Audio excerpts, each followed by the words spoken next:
बहुत समय पहले की बात है।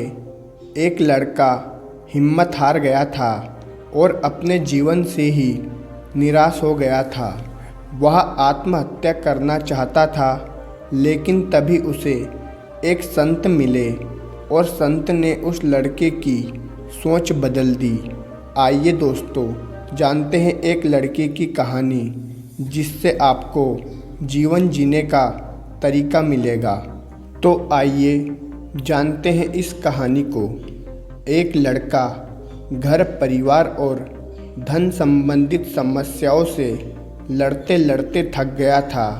उसकी उम्र ज़्यादा नहीं थी, लेकिन वह रोज़ रोज़ के विवादों से तंग हो गया था।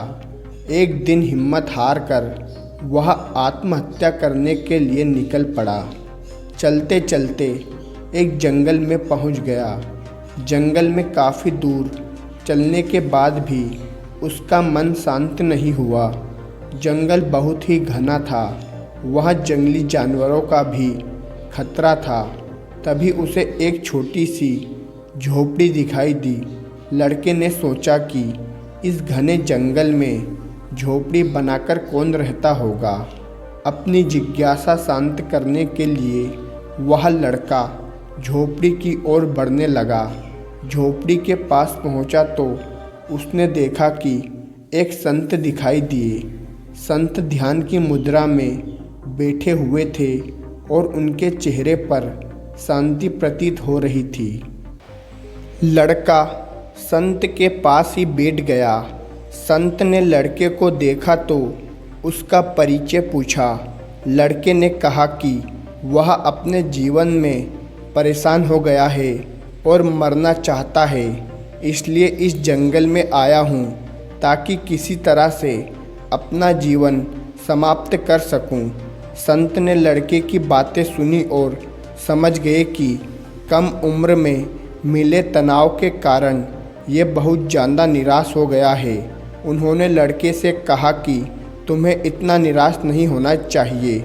समस्या तो आती जाती रहेगी, समय एक सा नहीं होता। संत ने लड़के को समझाने के लिए एक कथा सुनाना शुरू की।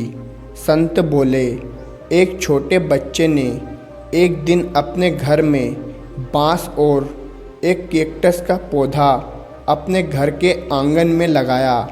उसका बागवानी का नया नया शौक था। बच्चा रोज़ दोनों पौधों की एक समान देखभाल करने लगा। रोज़ सुबह शाम पानी देता, धूप छाँव में पौधों का ध्यान रखता। काफ़ी समय बीतने के बाद कैक्टस का पौधा तो पनप गया, लेकिन बांस का पौधा में कोई बदलाव नहीं आया। बच्चा सोचता था कि कैक्टस का पौधा तो पनप रहा है, लेकिन ये बांस के पौधे को क्या हो गया है। बच्चा रोज़ ये बात सोचता, लेकिन वह निराश नहीं हुआ और रोज़ दोनों की बराबर देखभाल करने लगा। थोड़ा और समय निकल गया, लेकिन कैक्टस की तो तुलना में बांस का पौधा बहुत छोटा लग रहा था। बच्चा अपने मेहनत में लगा रहा।